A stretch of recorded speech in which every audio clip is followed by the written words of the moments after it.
Can you tell me about any previous jobs you've had, what kind of work you did, and why you left those jobs?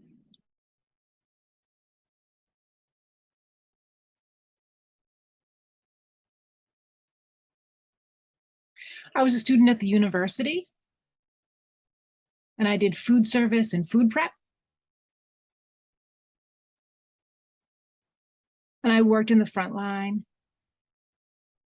I worked for in the morning, and I prepared the breakfast foods like bacon and tacos, like breakfast tacos and eggs.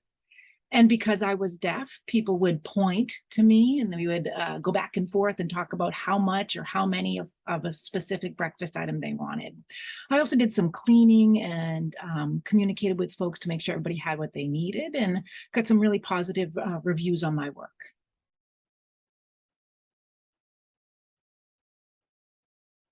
So that was one job.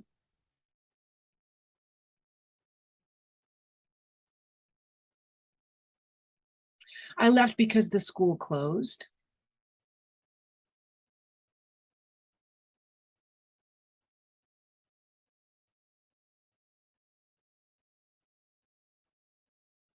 And I did look for another job and did submit some applications.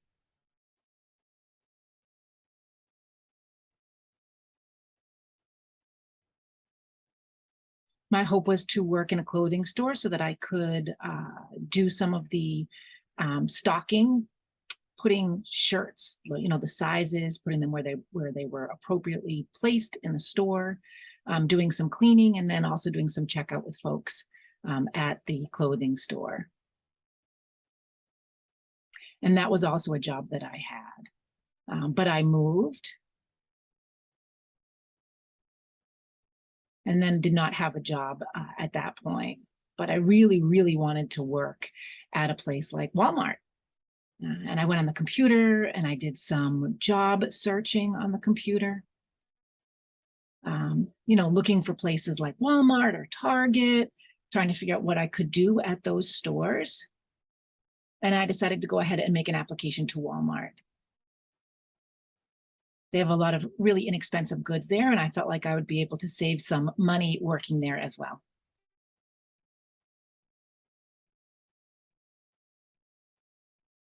Thank you for providing that background information.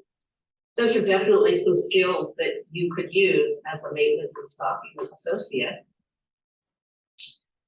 What are some of your strengths as an individual?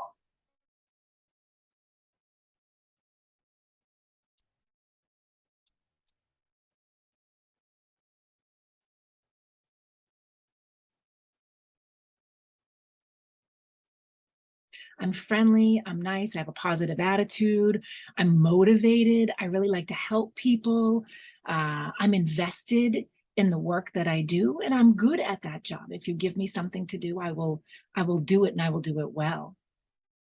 It's important to be trained in that skill. If I haven't been trained in that skill, it's really good to communicate what I need so that I don't lose my job, so that I can do that skill really, really well. So communication is very, very important for me when I'm working in a company.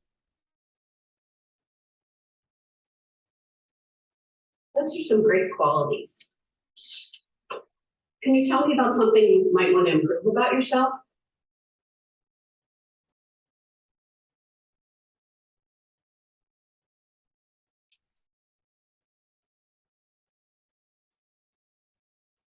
I'd love to have better skills writing and reading English.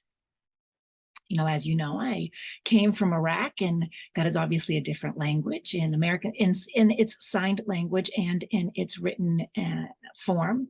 So I'd really like to be proficient in English. Where I grew up, there was no school really afforded to me, and so I'm a little bit behind the 8 ball when it comes to English proficiency.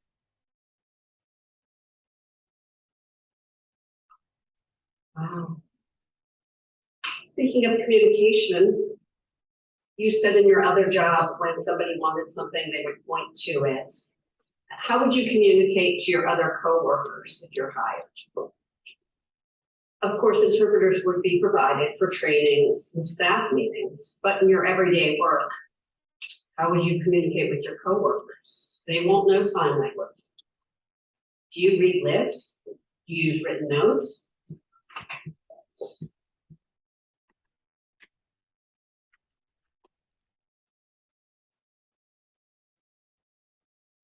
Yes, I'm happy to explain that. So for me, lip reading is not a great way to communicate, but texting back and forth is. Obviously, having an interpreter when that's available is a great way to communicate with my coworkers, but texting back and forth is something that we can do. And if, like I said, English is not my primary language. So sometimes asking somebody to rephrase or to reword something helps me. And also I have a support person that can come on in and make sure that clarification is happening. So I'll jump on FaceTime with them on my iPhone, and I can show them the text and they can make sure that I understand it clearly.